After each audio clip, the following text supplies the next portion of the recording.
Good evening and welcome to the channel's studios here in London with your international news around the world in 5. The scandal involving bets placed on the date of the UK election is growing, with calls for the UK Prime Minister to suspend several members of his party over the allegations. The Conservative Party Director of Campaigning, Tony Lee, is being looked into over a bet relating to the timing of the general election, along with his candidate wife. A Tory spokesman said the party had been contacted by the Gambling Commission about a small number of individuals. It comes after Rishi Sunak's closest parliamentary aide, Craig Williams, apologised for placing a £100 bet on a July election 3 days before the Prime Minister announced the date for the poll. I was incredibly angry to learn of these allegations. It's a really serious matter. It's right that they're being investigated properly by the relevant law enforcement authorities. I want to be crystal clear that if anyone has broken the rules, they should face the full force of the law, and that's what those investigations are there to do, and I hope that they do their work as quickly and as thoroughly as possible. Vladimir Putin has warned South Korea it would be making a big mistake if it armed Ukraine in the war against Russia. The Russian leader was speaking in Vietnam shortly after a lavish visit to Pyongyang. His comments come after Seoul said it was considering such a possibility in response to Russia and North Korea's new pact to help each other in the event of aggression against either country.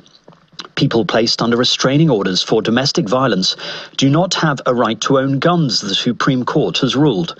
The 8-1 decision upholds a 30-year-old law that bars those with restraining orders for domestic abuse from owning firearms.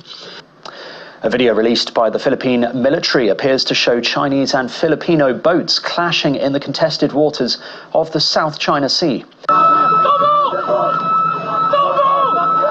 The Philippines has accused Chinese vessels of ramming Philippine boats, then boarding them and seizing weapons. The country's top military commander said Chinese Coast Guard personnel were armed with swords, spears and knives. This appears to be an escalation after a series of dangerous encounters as the two sides seek to enforce their claims on disputed reefs and outcrops.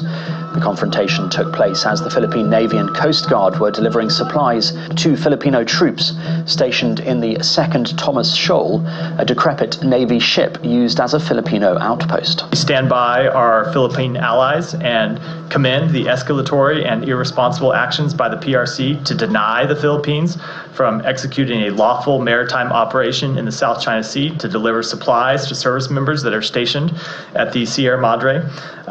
The PRC vessels' dangerous and deliberate use of water cannons, ramming, blocking maneuvers, and towing damaged Philippine vessels endanger the lives of Philippine service members. It's reckless, and it threatens regional peace and stability. A photo of the Prince of Wales and his children has been released alongside a special message to mark his 42nd birthday from Catherine, the Princess of Wales. The picture showed the Prince leaping into the air with the 3 young royals, Prince George, Prince Louis and Princess Charlotte. An accompanying message signed by Catherine read, "Happy birthday, Papa. We all love you so much." Orange powder paint sprayed onto part of Stonehenge by activists has been removed. Oh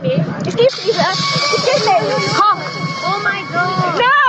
No! 2 Just Stop Oil protesters were arrested after spraying the historic site near Salisbury in Wiltshire. The demonstration had been condemned by Prime Minister Rishi Sunak and Labour Party leader Sir Keir Starmer. Just Stop Oil said its motivation was to demand the next UK government to end the extraction and burning of oil, gas and coal by 2030. And Chinese electric vehicle maker XPeng's affiliate has shown off its latest experimental drone car during a short test flight. XPeng Aero HT flew its latest experimental drone car during a short test flight to demonstrate what the future of transportation could soon look like in the country. Called the Voyager X2, it can fly for up to 25 minutes and can reach speeds of up to 130 kilometers per hour. And that's your international news around the world in 5. Now back to the channel's studios in Lagos.